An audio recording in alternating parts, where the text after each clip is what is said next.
அனைவருக்கும் எனது அன்பான வணக்கம். இன்னைக்கு நம்ம என்ன பார்க்க போறோம் அப்படின்னா, 10ஆம் வகுப்பில் காலனியத்துக்கு எதிரான இயக்கங்களும் தேசியத்தின் தோற்றமும் என்ற பாடத்தின் அடிப்படையில் ஆங்கிலேயன் ஆட்சிக்கு எதிராக 1857ஆம் ஆண்டு பெரும் புரட்சிக்கு முன்பாக என்ன சூழ்நிலை இருந்துச்சு, அந்த 1857ஆம் ஆண்டு புரட்சிக்கான காரணங்கள் என்ன, அதன் பிறகு அதோட விளைவுகள் மூலமாக என்ன மாற்றங்கள் இந்தியாவில் ஏற்பட்டது என்பதை பற்றியெல்லாம் தான் இந்த காணொலியில் நம்ம விரிவாக பார்க்க போறோம். சரிங்களா, வாங்க. இந்த 1857ஆம் ஆண்டு பெரும் கழகத்திற்கு முன்பாக 1806இல் சிப்பாய் கழகத்திற்கான முகாந்திரங்கள் பற்றியான ஒரு வீடியோ நம்ம சேனலில் அப்லோட் பண்ணியிருக்கோம். அதை பார்க்காதவங்களுக்கு மேலே ஐ பட்டன்லையோ அல்லது டிஸ்கிரிப்ஷன் பாக்ஸ்லையோ லிங்க் கொடுக்குறேன், போய் பாருங்க. சரிங்களா, 1806இல் ஆங்கில தலைமை தளபதியாக விளங்கிய சர் ஜான் கிரடாக் கொண்டு வந்த புதிய இராணுவ விதிமுறையின் அடிப்படையில் இராணுவத்தில் பணிபுரியக்கூடிய சிப்பாய்கள் தாடி வளர்க்கவும் சமய குறியீடுகளை அணிந்து கொள்வதற்கும் புதிய வகை தலைப்பாகை அறிமுகப்படுத்தியும் தான் இந்த சிப்பாய்களிடையே ஏற்படுத்தப்பட்ட இந்த வேலூர் புரட்சிக்கான காரணம் என்று சென்ற காணொலியில் நம்ம விரிவாக பார்த்தோம். இப்போ இந்த 1857ஆம் ஆண்டு பெருங்கழகத்திற்கான காரணங்கள் என்ன அப்படின்னா, ஆங்கிலேயர் இந்தியாவில் ஏற்படுத்திய இணைப்பு கொள்கை தான். அதாவது annexation policy of British rule என்ற அடிப்படையில் மேலாதிக்க கொள்கை, இணைப்பு கொள்கை அப்படின்ற இரண்டு கொள்கைகளை ஆங்கிலேயர்கள் ஃபாலோ பண்ணாங்க. ஆங்கிலேயர் இந்தியாவில் ஏற்படுத்திய இந்த இணைப்பு கொள்கையில முதல் கொள்கையாக மேலாதிக்க கொள்கை, அதாவது டாக்ட்ரின் ஆஃப் பாராமௌட்ரி அப்படின்னு சொல்லுவாங்க. அதாவது ஆங்கிலேயர்கள் தங்களை வானளாவிய அதிகாரங்கள் பெற்ற ஒரு உயர்ந்த அமைப்பாக தங்களை தாங்களே எண்ணிக்கொண்டார்கள். அதனால இந்தியாவை ஆள்வதற்கான தகுதி எங்களுக்கு தான் இருக்கு அப்படின்ற ஒரு உயர்ந்த எண்ணம் ஆங்கிலேயர்களுக்கு இயல்பாகவே இருந்துச்சு. அந்த கொள்கை தான் டாக்ட்ரின் ஆஃப் பாராமௌட்ரி. சரிங்களா, அதே போன்று வாரிசு இழப்பு கொள்கை, டாக்ட்ரின் ஆஃப் லேப்ஸ் என்ற அடிப்படையில், அதாவது ஒரு அரசாங்கத்திற்கு ஆண் வாரிசு இல்லாத போது அந்த அரசாங்கத்தை வாரிசு இழப்பு கொள்கையின் அடிப்படையில் ஆங்கிலேயர்கள் தங்களோட இணைத்துக் கொள்வார்களாம். இது மாதிரி அர்த்தமில்லாத பல காரணங்களை கூறி ஆங்கில அரசாங்கம் இந்தியாவில் வழி வழியாக ஆட்சி செய்த அரசாங்கத்தை தங்களோட இணைத்து கொண்டார்கள். இந்த வாரிசு கொள்கையின் அடிப்படையில் வழி வழியாக ஆட்சி செய்து வந்த சதாரா, சம்பல்பூர், பஞ்சாபின் சில பகுதிகள், ஜான்சி, நாக்பூர் போன்ற பகுதியில் வாரிசு இழப்பு கொள்கையின் அடிப்படையில் ஆங்கிலேயர்கள் தங்களோடு இணைத்து கொண்டார்கள். இந்த வாரிசு இழப்பு கொள்கையின் அடிப்படையில் இணைத்து கொள்ளப்பட்ட பகுதிகள் பற்றியான கேள்விகள் அடிக்கடி 10ஆம் வகுப்புல கேட்க வாய்ப்பு இருக்கு. அதனால இதுல கூடுதல் கவனம் செலுத்தி படிச்சுக்கோங்க. சரிங்களா, அடுத்து இந்த 1857ஆம் ஆண்டு பெரும் புரட்சிக்கு காரணமாக சொல்லப்படக்கூடிய இரண்டாவது பாயிண்ட் என்ன அப்படின்னா, இந்திய கலாச்சார உணர்வு பற்றிய ஒரு தீவிரத்தன்மை ஆங்கிலேயருக்கு இல்லாததுதான்.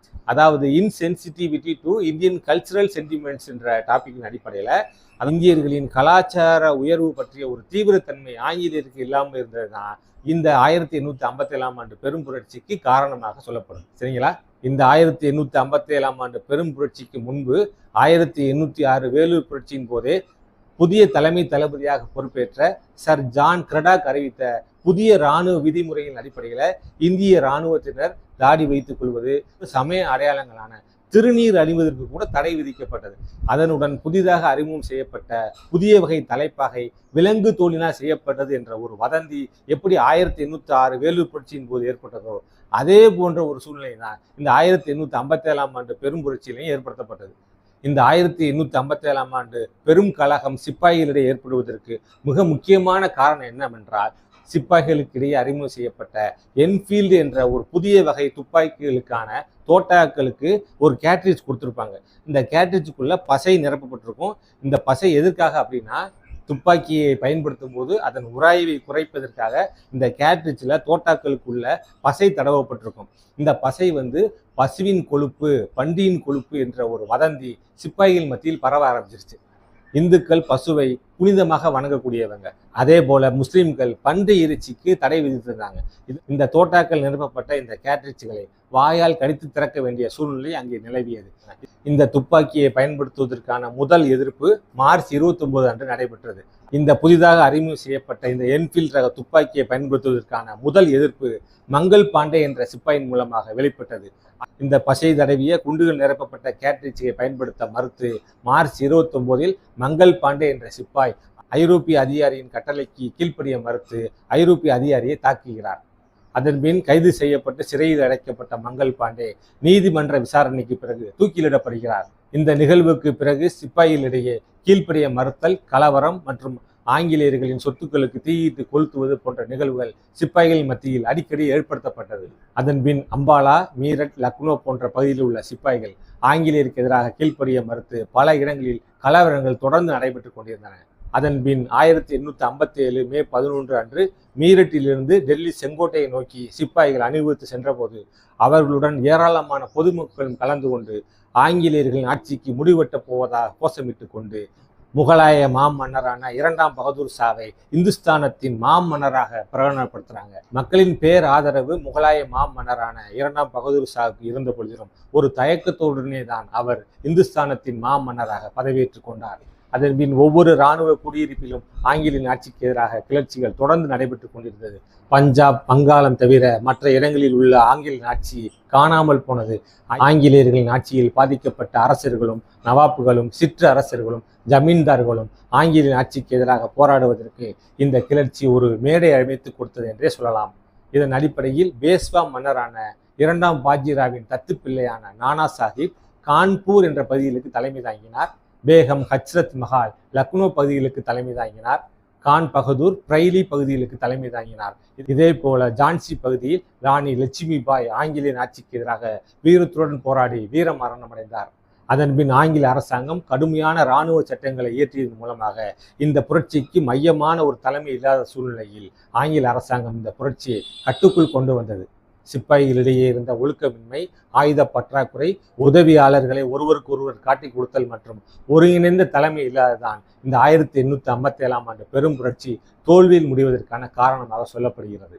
இந்த பெரும் புரட்சியை கட்டுக்குள் கொண்டு வந்த பிறகு 1858 நவம்பர் அன்று இங்கிலாந்தில் உள்ள நாடாளுமன்றத்தில் இந்திய அரசு சட்டம் இயற்றப்பட்டு ஆங்கில கிழக்கிந்திய கம்பெனியின் ஆட்சிக்கு முடிவு கட்டி இந்தியாவை இங்கிலாந்து நேரடி காலனி ஆதிக்க நாடுகளில் ஒன்றாக இங்கிலாந்து அரசாங்கம் மாற்றியது. இங்கிலாந்து நாடாளுமன்றத்தில் இந்தியாவுக்கென்றே தனியாக ஒரு அமைச்சர் நியமிக்கப்பட்டு இந்தியாவுக்கான தனி செயலராக அவர் பதவியேற்றார். அதன் பிறகு ஆங்கில அரசாங்கம் இந்தியாவில் உள்ள பாரம்பரியமான மதசார்பான விவகாரங்களில் தலையிடுவதில்லை என்ற ஒரு கொள்கை முடிவை எடுத்ததுடன் இந்தியாவில் உள்ள அரசு பணிகளில் இந்தியர்களுக்கும் முன்னுரிமை கொடுக்கப்படும் என்ற ஒரு உத்தரவாதமும் அளிக்கப்பட்டது. அதனுடன் இந்தியாவிற்கான இராணுவத்திற்கு ஆள் எடுக்கும் பணியின் பொழுது இந்த 1857ஆம் ஆண்டு பெரும் புரட்சியில் ஈடுபட்ட வகுப்பை சார்ந்த ராஜபுத்திரர்கள், பிராமணர்கள் மற்றும் வட இந்திய முஸ்லிம்களை தவிர்த்து இந்த 1857ஆம் ஆண்டு பெரும் புரட்சியின் பொழுது ஆதரவளித்த கூர்காக்கள், சீக்கியர்கள், பதான்கள் போன்ற இந்து அல்லாத வகுப்பை சார்ந்தவர்களுக்கு முக்கியத்துவம் கொடுக்கப்பட்டது. சரிங்களா? இது மாதிரியான பிரித்தாளும் சூழ்ச்சியின் மூலமாக ஆங்கில அரசாங்கம் 1947 வரை இந்தியாவை ஆட்சி செய்தது. சரிங்களா? இப்போ இந்த காணொலி மூலமாக 1857ஆம் ஆண்டு பெரும் புரட்சிக்கு முன்பாக என்ன சூழ்நிலை இந்தியாவில் நிலவியது, இந்த 1857ஆம் ஆண்டு புரட்சிக்கான காரணங்கள் என்ன, அதன் பின் இந்தியாவில் ஏற்படுத்தப்பட்ட மாற்றங்கள் என்ன என்பதை எல்லாம் தெளிவாக பார்த்துட்டோம் அப்படின்னு நம்புகிறேன்.